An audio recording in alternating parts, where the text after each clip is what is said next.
Good morning students. हम पढ़ रहे थे भारतीय समाज में विविधता की चुनौतियां, ठीक है, जिसमें से दो चुनौतियां हमने कंप्लीट कर ली थी, दो के बारे में हमने पढ़ लिया था। आज तीसरी हम शुरू कर रहे हैं, धार्मिक विविधता। ठीक है, धार्मिक विविधता का मतलब है कि जो हमारे भारत में धर्म माने जाते हैं, धर्म को मानने वाले जो लोग रहते हैं, तो वो कौन कौन से धर्म को मानते हैं, उनकी संख्या किस प्रकार से है, और ये भी हमारे सामने किस तरीके से चुनौती है विविधता की।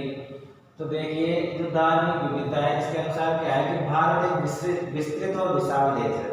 आप जानते हो, भारत एक विस्तृत देश है, एक बहुत बड़ा देश है भारत। देखो, जो भारत है, भारत का जो क्षेत्रफल है, भारत का क्षेत्रफल 32,87,263 वर्ग किलोमीटर, ये भारत का क्षेत्रफल है। यानी कि भारत इतने बड़े भूभाग पर फैला हुआ है। इस भूभाग पर भारत फैला हुआ है, ये हमारे भारत का क्षेत्रफल है। ठीक है, ये भारत का क्या है, क्षेत्रफल है। और अगर हम बात करते हैं जनसंख्या की, तो जनसंख्या मैंने आपको बताई थी कि जो भारत की जनसंख्या है 2011 की जनगणना, इसके अनुसार भारत की जनसंख्या है 1 अरब और 21 करोड़। ठीक है, लगभग 1 अरब और 21 करोड़ हमारे भारत की जनसंख्या है 2011 की जनगणना के अनुसार। और बात करते हैं हम क्षेत्रफल की, तो क्षेत्रफल है भारत का 32,87,263 वर्ग किलोमीटर। अब ये जो हमारा क्षेत्रफल है और ये जो हमारी जनसंख्या है, इसके अनुसार भारत के लोग रह रहे हैं। ठीक है, तो भारत एक विस्तृत और विशाल देश है। विस्तृत मतलब बड़ा। ठीक है, भारत जो भारत भूमि है, उसका जो प्राचीन धर्म है वो सनातन धर्म रहा है। मतलब यहाँ के जो लोग हैं वो सनातन धर्म का जो प्रचलन है या वो चला रहा भारत में। धीरे धीरे क्या हुआ कि जो ये हमारा धार्मिक परिदृश्य था, इसमें क्या हुआ, धीरे धीरे परिवर्तन आना शुरू हुआ। परिवर्तन कैसे हुआ? परिवर्तन देखो, हमारे भारत में और जो दूसरी जातियां हैं, विदेशी जातियां या विदेशी लोग यहाँ भारत में आए। जैसे यहाँ भारत में आपने जो पिछली क्लासों में पढ़ा है कि भारत पर कई लोगों ने आक्रमण भी किए हैं। ठीक है, जैसे अरब के लोग हैं, उन्होंने आक्रमण किए हैं, तुर्की लोगों ने आक्रमण किए हैं। ठीक है, इसके अलावा भारत में जो मुस्लिम समुदाय है या जो मुस्लिम शासक थे, उनका भी शासन रहा है। इसके अलावा लोग यहाँ जैसे अंग्रेज भी यहाँ पर आए, पुर्तगाली भी यहाँ पे आए। तो जो विदेशी लोग हैं वो धीरे धीरे यहाँ पर आए। तो वो जो हमारा जो धार्मिक परिदृश्य है, इसमें क्या हुआ, परिवर्तन हुआ। ठीक है, तो अलग अलग धर्मों को मानने लगे, परिवर्तन हुआ। तो जो और दूसरे धर्मों के लोग थे वो भी यहाँ निवास करने लगे, वो भी अपने धर्म का क्या करने लगे, उनकी जो संस्कृति थी उसको मानने लगे, संस्कृति का प्रचार करने लगे। ठीक है, 2011 की जनगणना के अनुसार भारत की जो कुल जनसंख्या, अभी बताया मैंने आपको, जनसंख्या कितनी भारत की जनसंख्या लगभग 2011 की जनगणना के अनुसार 1 अरब और 21 करोड़। तो ये जो जनसंख्या निवास कर रही है, इस जनसंख्या में क्या है कि लगभग 80% लोग ऐसे हैं जो हिंदू धर्म को मानते हैं। यानी कि भारत में 80% लोग ऐसे हैं जो हिंदू धर्म को मानते हैं। हिंदू धर्म के अनुसार ही वो जो अपने रीति रिवाज है उनको मानते हैं, अपनी संस्कृति को मानते हैं। अर्थात सबसे ज्यादा भारत में कौन से धर्म को माना जाता है? हिंदू धर्म को माना जाता है। ठीक है, इसके बाद देखिए 14% लोग, लगभग 14% लोग ऐसे हैं जो इस्लाम धर्म को मानते हैं। यानी कि मुस्लिम धर्म को मानने वाले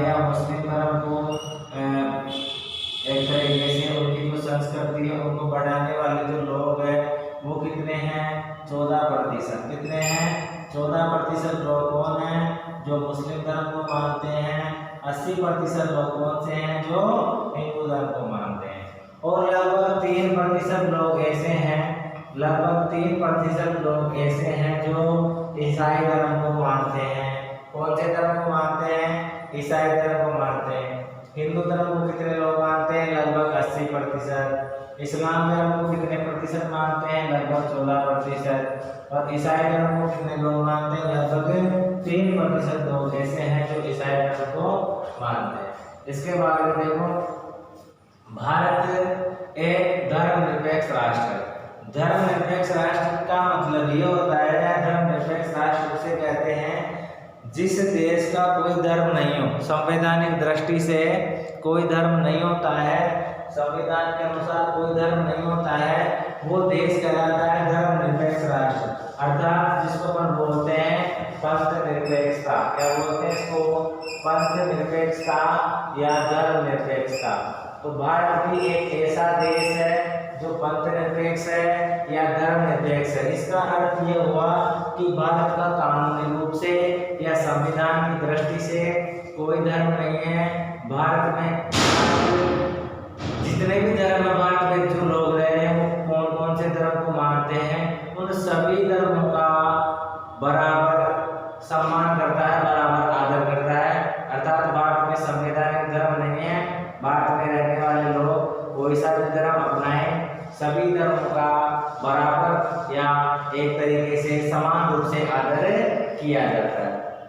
अर्थात चाहे हिंदू धर्म को मानो, चाहे मुस्लिम धर्म को मानो, चाहे ईसाई धर्म को मानो, कोई से धर्म को मानो, ये जो व्यक्ति है व्यक्ति के ऊपर डिपेंड करता है किस धर्म को मानता है। ठीक है, भारत का कोई स्पेशल धर्म नहीं है, किसी भी धर्म को विशेष दर्जा प्रदान नहीं किया गया है। जितने भी धर्म हैं सभी एक जैसे हैं, सभी को जो भारत का जो संविधान है वो क्या करता है? बराबर आदर प्रदान करता है। स्पेशल धर्म नहीं है कोई भी। ठीक है, तो इस तरीके से बात क्या है, धर्मनिरपेक्ष राष्ट्र है।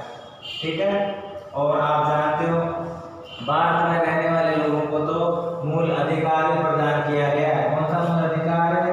धार्मिक स्वतंत्रता का अधिकार, धार्मिक स्वतंत्रता का अधिकार। भारत में रहने वाले जो लोग हैं उनको 6 मौलिक अधिकार दिए गए ना, 6 मौलिक अधिकार है। तो जो 6 मौलिक अधिकार है उनमें एक धार्मिक स्वतंत्रता का अधिकार भी है, जिसके अनुसार भारत में रहने वाला कोई भी व्यक्ति किसी भी धर्म को मान सकता है, उस पर वो जो धर्म संबंधी उसको पूर्ण स्वतंत्रता दी गई है, पूर्ण रूप से वो स्वतंत्र है, वो किसी भी धर्म को मान सकता है, किसी भी धर्म की संस्कृति का पालन कर सकता है, किसी भी तरीके से अपने धर्म को मान सकता है, उस पर किसी प्रकार की कोई पाबंदी नहीं है। और अगर व्यक्ति धर्म परिवर्तन करना चाहे तो भी कर सकता है, वो अपना धर्म परिवर्तित कर सकता है, धर्म को बदल सकता है।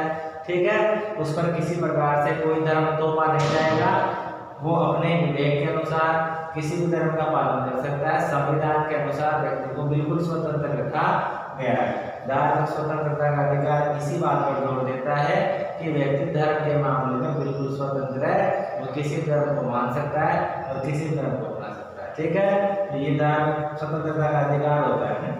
इसके बाद देखो, तो भारत एक धर्मनिरपेक्ष राष्ट्र है, तो भारत का कोई भी धर्म नहीं है, यानी भारत का कोई संवैधानिक धर्म नहीं है, वो सभी धर्मों को बराबर मानता है। ये सभी धर्मों को समान रूप से आदर प्रदान करता है, इसलिए भारत में लगभग सभी धर्मों को मानने वाले लोग निवास करते हैं। इसका मतलब ये है भाई, जब भारत का कोई स्पेशल धर्म ही नहीं है तो इसका मतलब ये है कि जितने भी धर्म हैं उन सभी धर्मों को मानने वाले लोग रहते हैं। क्योंकि आप जानते हो भारत विशाल देश है, तो अलग अलग देशों में अलग अलग जगह पर अलग अलग धर्म को मानने वाले लोग रहते हैं। जैसे भारत की बात करें तो भारत में हिंदू भी हैं, मुस्लिम भी है, सिख भी है, ईसाई भी है, बौद्ध भी है, जैन भी है, पारसी भी है, यानी कि हर जो धर्म है उसके लोग यहाँ पे निवास करते हैं। ठीक है, और अपने अपनी सभ्यता और संस्कृति का वो पालन करते हैं, उसको संरक्षण भी प्रदान करते हैं, अपनी संस्कृति को बढ़ाते भी हैं। तो इस तरीके से क्या होता है ये धार्मिक विविधता, ठीक है ना। इसके बाद देखो नंबर 4, जो चौथी विविधता है वो है भाषाई विविधता, यानी कि भाषा के आधार पर भी विविधता पाई जाती है। भाषा के आधार पर भी विविधता पाई जाती है।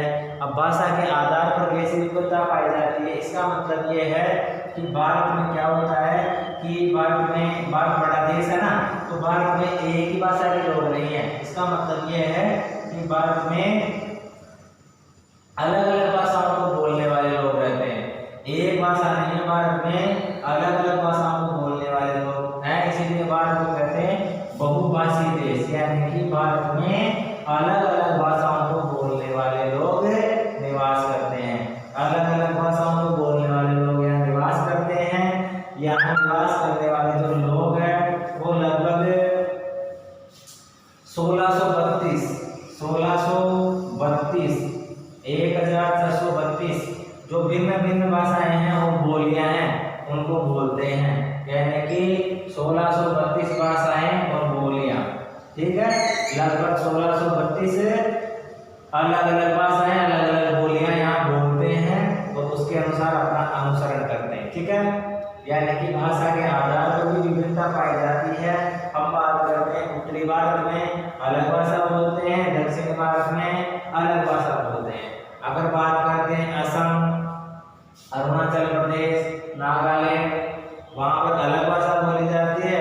बात करते हैं गुजरात, राजस्थान, तो अलग भाषा बोली जाती है। इसका मतलब यह है कि भाषा के आधार पर अलग अलग तरीके से लोग अपना जीवन चलाते हैं, अलग अलग भाषाएं बोलते हैं, अलग अलग बोलियां बोलते हैं। इसके अलावा कुछ क्षेत्रीय बोलियां भी होती है, क्षेत्रीय भाषाएं भी होती है, जिनके आधार पर वो क्या करते हैं, अनुसरण करते हैं उनका, और अपनी जो संस्कृति है उसको संवर्धित भी करते हैं, ठीक है।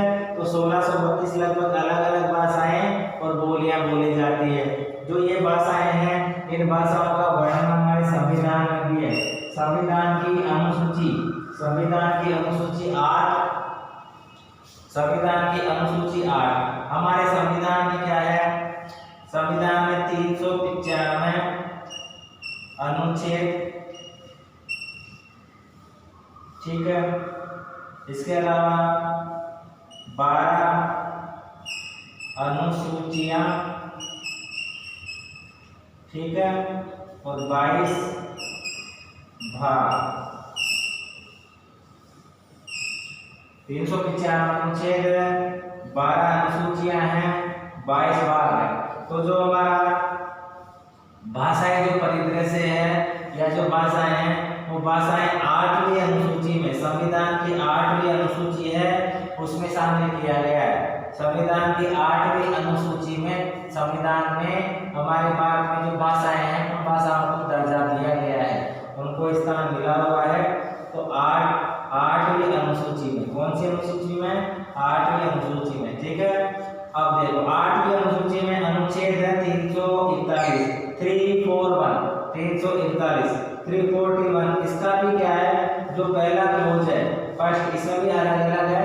तो जो 341 का पहला नंबर है, फर्स्ट नंबर है उसमें, और अनुच्छेद 351 में, अनुच्छेद 341, अनुच्छेद 341, तो यहाँ पर 22 भाषाएं दी गई है। कितनी भाषाएं दी गई है, 22 भाषाएं दी गई है।